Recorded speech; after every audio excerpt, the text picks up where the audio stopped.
Toilet ni mostly sebab echo lah sebenarnya kan.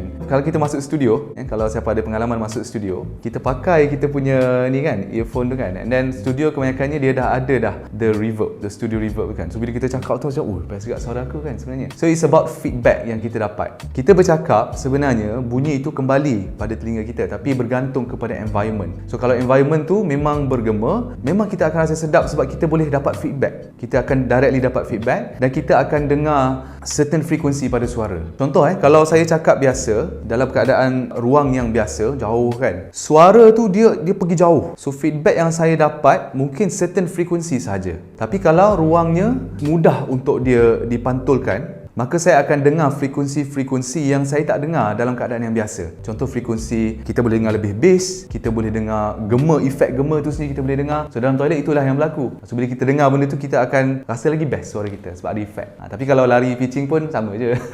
The thing about menyanyi ni, dia ada different parts. Nak menyanyi dengan baik, kena tahu basic singing, kena ada vocal technique yang baik dan kena ada vocal style yang baik.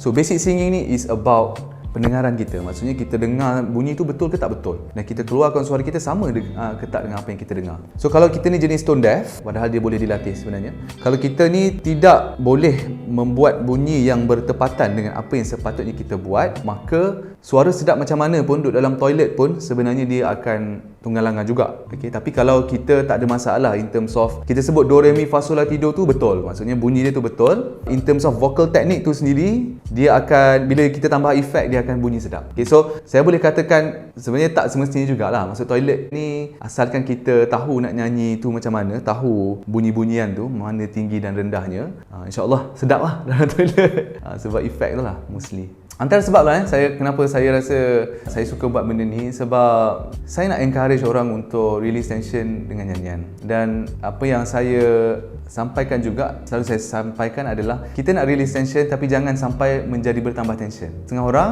nak release tension tapi jadi makin tension. Kenapa? Sebab jadi susah. Nak menyanyi susah, suara jadi berat, suara dah start serak. So dia menambah tension sebenarnya.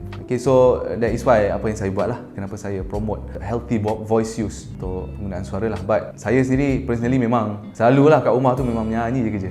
Menyanyi menghasilkan satu hormon. So dia hormon is a feel good hormon lah sebenarnya.